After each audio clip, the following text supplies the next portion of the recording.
Hi, if you're new here, it's probably because I am too. This is my first video. I thought about doing like an intro video or the newbie tag maybe, but I kind of just wanted to jump right in, and I thought that a cozy video would be the best introduction to the kind of things that I want to make. My name's Grace. I am a reader, a lover of stories of all kinds. I hesitate to say a writer. Long story short, I've been writing since I was teeny tiny, and I went to uni to study creative writing. But since then, for a big combination of reasons, kind of burnout, mental health, life, I haven't been writing, and I thought that this channel maybe could be a place for me to document trying to get back into it or figuring out if that's still what I want to do, alongside talking about books and stories, which I still love with all my heart, whether I want to write or not. But one thing, this is such a circuitous way to start this video, I'm sorry, but one thing that I have learned in the last few years of me trying to figure my life out is that maybe the thing that I want the most is actually just to be cozy, to have the coziest life I possibly can. And I would love to share that kind of feeling online, just being as gentle with yourself as you can while you figure things out. So I thought, what better intro to this channel than to talk about some of the coziest books that I have ever read. So let's get into it. Yes, this is a mug, by the way. It's my favorite thing. So we're starting strong with one of my favorite books of all time, and that is Howl's Moving Castle by Diana Wynne Jones. Now, you probably know Howl's Moving Castle from the very famous Ghibli movie, which is wonderful. Don't get me wrong, I adore that movie. But I am one of the people who believes that the book is actually better. They're very different, I should say. The base concept is still the same, of a wizard called Howl who lives in a moving castle and a girl called Sophie who is cursed by the Witch of the Waste to become an old lady. And she hunts down this wizard who has a pretty bad reputation, but she thinks he's the only person who can maybe lift this curse from her. But beyond that, a lot changes. The themes are quite different. The base history of Howl is a little bit different, but I won't spoil anything. The main thing that I find so cozy about this book is Diana Wynne Jones's writing. It's just, there's something so whimsical about it, and that is the first of many times I'm going to use the word whimsical in this video, I know. But she writes in a way that it just wraps you up. It's like a hug, but also like something ethereal and magical and fairy tale-esque to it. It makes you laugh, and everything just, it's one of those books where everything comes together in the end in just a way that sits so perfectly, and you just think, ah, okay, there it is, and it just fits. And that to me is such a cozy experience. It's also like, it is a kid's book, technically. It's a very easy read. You could read it in a day depending on your reading speed. I'm a very slow reader, no judgment here. But yes, if you love the film and you haven't read the book, would highly recommend giving this one a go. Or if you haven't seen the film, read it anyway, it's wonderful. So that is Howl's Moving Castle by Diana Wynne Jones. Next up, I could not make a cozy video without mentioning this book. You may already know what it is. It is Legends and Lattes by Travis Baldree. This is a story that got hugely popular on BookTok and BookTube, and I totally understand why. It feels like the inception of the cozy fantasy genre. I'm sure there were some books that fit into that category before this one, but it feels like it really set off that trend. The base concept of this book, if you haven't already heard, is it's about an orc named Viv who decides to leave her adventuring life behind and set up just this cozy little coffee shop in a town that has never heard of coffee before. There's not much plot to this book. If you're a person who needs a big plot or complicated turns of events, then this might not be for you. The best way I can describe this game is it almost feels like you're playing kind of a Stardew Valley or something along those lines, where you're collecting new characters and new items that you can put on your menu, new types of coffee and baked goods. And there's a little bit of a sapphic romance in there as well, which we love to see. But a lot of the characters that we're introduced to are just really quirky, very eclectic bunch of people, and you just really warm to all of them. It's almost more like a hug. Legends and Lattes, Travis Baldree. Now, the next book on my list was a little bit out of my comfort zone because it's technically a sci-fi book, but honestly it doesn't heavily feel like one. The book I'm talking about is A Psalm for the Wild Built by Becky Chambers. This is a book, I believe it's set on a moon in this society where in the past they've had their industrial revolution and they had robots in their factories. They were doing most of their labor for them, and one day these robots just decided to up and leave and walk into the woods. And because of that kind of big change in society, they had sort of an awakening towards treating nature the way that it should be treated. And they begin to live in quite an idyllic way that's very in harmony with the world around them, very appreciative of small things and a slow life. The main character is a tea monk, and they just travel around the countryside talking to people, making them tea, and being someone to just lend an ear and listen to their problems. It sounds really beautiful, but at the same time, this character knows that their life is technically wonderful, but they don't feel fulfilled. They feel like something is still missing from their life, and they don't understand that. It's making them quite frustrated. So they decide to go on this journey, this kind of pilgrimage, to figure out what is wrong. And on this trip, they meet one of the robots that has disappeared for years and years and years. And it's about their relationship building, their discussions on life and on meaning. It is, again, not a plot-heavy book at all. It delves into philosophy and a lot of just interesting discussions on life. It's very short. It's a very little book, and it feels just very gentle. The dedication is just for anybody who could use a break, which is exactly what this is. It is just a little cozy break in your life where you get to think and be gentle with yourself. And there is a sequel. I've not read it yet, but it's definitely on my list for this year. I've heard really good things about the duology as a whole. I really enjoyed this one, so I'm looking forward to that. But that is A Psalm for the Wild Built by Becky Chambers. Next on the list is another one of my favourite books of all time. As you can tell, I really like cozy books, and this is again a children's book. It is a classic, and it is Anne of Green Gables by L.M. Montgomery. I watched the show Anne with an E before I read this, or at least the first season or two I think was out. And then I read this book while I was at university, and I have such a vivid memory.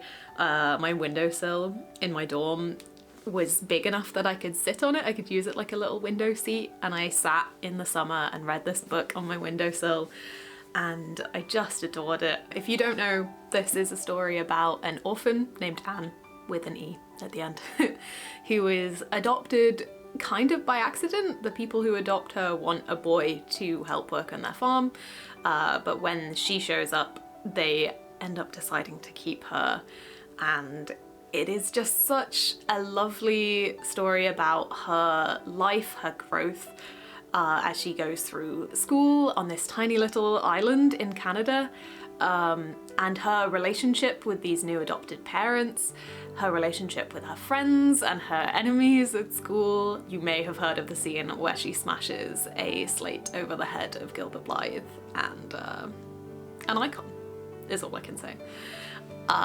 She is a very vibrant character. She's very precocious. She loves fancy words and fairy stories, and she just lives life in such an appreciative way. She lives everything to the fullest. All of her feelings are so strong, and she loves the world around her and the people around her so passionately that it just kind of reinvigorates that passion in you while you're reading it. There are sequels which I have been meaning to read, but I'm a little bit nervous because from what I've heard, the author, Ellen Montgomery, actually wanted to just leave it at this first book, but her publishing agency, after this was such a success, decided no, you have to write more. Classic capitalism. But I don't know, her writing's gorgeous, so I'm gonna give them a try, we'll see. But definitely give this first one a go. That's Anne of Green Gables by Ellen Montgomery. The next book is actually one that I've never heard anyone talking about online, which really surprises me because it was one of my favorite books of last year. And that is actually a graphic novel, and it is Mamo by Sas Milledge. I think that's how you say it. This is the story of a girl called Orla who travels back to her hometown after her grandmother, Mamo, has passed away. And Mamo used to be the town witch, and since she's been gone, things have kind of gotten a bit chaotic and messy, and she's clearly left something behind that isn't going great. So the main character is beseeched by a girl who lives in the town to help and to use the magic that she has had passed on to her to try and fix things in this town and to recreate the balance that it needs. The main problem is that Orla does not want to stay at all, and she is scared of getting locked into this place that has some not great memories for her. So it's a story of responsibility and freedom and the ties that you have because of your past and your family. I don't want to give too much away because obviously it's quite short. I'll show you a page because the illustrations are so beautiful. I want all of them on my wall. Like, look at this page of just gorgeous birds in the trees. There's a lot of big cycling pages with the two main characters as well. I love them. Gorgeous. There may or may not also be a lovely little sapphic romance in here as well, so what more could you want? Mamo by Sas Milledge. The next book I don't actually have to show because I listened to it on audiobook last year. I really enjoyed the audiobook, would recommend that if you are an audiobook person, but the book is The Secret Society of Irregular Witches by Sangu Mandanna. This is a story that's set in our world, but there are witches who have to keep very undercover because obviously witches have been persecuted throughout history, so they decide that they are going to keep their identities a secret and also not really interact with other witches very often at all, because that amount of power in one place gets dangerous and a lot more difficult to cover up. But because of this, the main character is incredibly lonely. She can't share her true self with anyone who's close to her, and the only way she's found to kind of get out this passion she has for magic is to make an online channel where she displays herself as a witch. But of course no one believes her, and she expects that. She knows that people are just gonna think she's kind of a kooky online witchy gal, which is what happens at first. But then one day she gets a message from a stranger asking her to come and teach these 3 young witches who are living together in a manor house. And she is very intrigued because 3 young witches should not be living together according to the rules, but she decides to go and figure out what's going on. This book for me is the epitome of found family. It is about such a lonely character learning to open up and to trust other people despite all of the rules and regulations that have been put on her, learning to share the most important precious parts of herself with those closest to her. The 3 young girls in this book are wonderful little characters. I really enjoyed each of their individual voices. Another important part of this book that I should mention is there is a grumpy librarian who lives at this house, and there's a bit of a grumpy sunshine romance going on, which is just quite delightful really. Just a grand old time.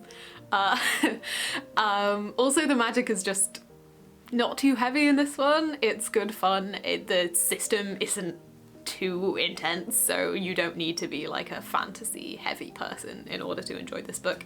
I think if you just like a cozy romance, you would still very much get something out of this, or just the found family trope in general.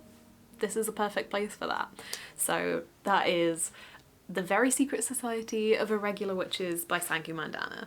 Now, the next book I also don't have with me physically, but I don't really know why. I think I must have lent it to someone, but I can't remember who. I might just have to get myself a new copy if I can't figure out where it is. But the book is Nevermoor, The Trials of Morrigan Crow by Jessica Townsend. Now this is another middle grade story, which I think is a great place to look if you're looking for something cozy, because there can still be a bit more of a plot and things going on, but the stakes are never so high that you're so scared, because you know that it's for kids, it's not going to be too terrifying. This is the beginning of a series that's still coming out, but this is the story of Morrigan Crow, who is cursed to die on her 11th birthday, which I know doesn't sound that cozy off the bat, but of course things don't quite go that way. She actually ends up getting whisked away by a character called Jupiter North to a magical town called Nevermoor before this curse can come to fruition. And she moves in with Jupiter at his hotel, and oh man, is this book whimsical. There is a giant talking cat. There is a chandelier that's growing into the shape of a tooth out of the main ceiling in the hotel. It made me laugh out loud several times, which is quite rare. The main plot from that point onwards is that Morrigan is trying to get into the Wondrous Society, and in order to do so she has to complete several tasks. So it has that classic feel to it. That's a trope we've all seen, but the writing is just so gorgeous and funny and unexpected at every turn, and also hits you in certain moments. There was one moment I remember quite early on in the story where Jupiter is throwing a party. He just says something, I think during a speech, and I remember I was reading this book and I just had to put it down and kind of stare into space for a minute. I think children's books are often looked over for that kind of depth of meaning, but often they can remind us of these base level truths that we just forget as we're going about our weird adult lives. That is the first book of Nevermoor, The Trials of Morrigan Crow by Jessica Townsend. Now, the final book I have on this list is another one that's really, really popular. I think it's got a bit of resurgence because the paperback just came out and the sequel just came out. But that book is Emily Wilde's Encyclopaedia of Faeries by Heather Fawcett. Now, I read this book last year and I devoured it. It maybe has a little bit more high stakes than some of the other books on this list. Some slightly darker things do happen, but I'd still say overall it was a very cozy read. I'd put it more in the kind of light academia sphere. This is a story about Emily Wilde, who is a scholar of all things fairy. She's been putting together her magnum opus, her encyclopedia of all of the fairies, and the last place she has to travel to for this research is this very snowy, icy island in the middle of nowhere. So she travels to this island and she writes about her discoveries, but then her academic rival decides that he's got to follow her. And the relationship between these two, I just love it so much. Our main character is quite grouchy and doesn't really understand other people. She understands her work and academia and knowledge and the pursuit of it, but she doesn't understand relationships at all, and she is very pragmatic and not the warmest, which I really enjoyed this perspective, because I feel like a lot of the time you read books about women who are very warm and confident and great with relationships, and they have this relationship with a grumpy man, but this felt the other way around. What's his name? Wendell. is his name. He is very charming, he's great with people. You also get to watch her relationships with the other townsfolk on this island develop, and it's a very slow burn build up of warmth that really feels earned by the end of the book. And the sequel, Emily Wilde's Map of the Other Lands, I am so excited to read. This is very near the top of my reading list for 2024. Just look how gorgeous this cover is as well, I'm obsessed. So highly looking forward to seeing more of Emily and Wendell's relationship develop in the second book, along with just this wonderful main character. I just love seeing things from Emily's perspective. So yeah, that is Emily Wilde's Encyclopaedia of Faeries. So that is all the books on my cosiest books ever list. If you have any recommendations, please share them with me. I would love to read some more cozy books. The next one that I plan on reading is Half a Soul. I've heard really good things about that one, so if you've read it and you want to hype me up to read that one, please do.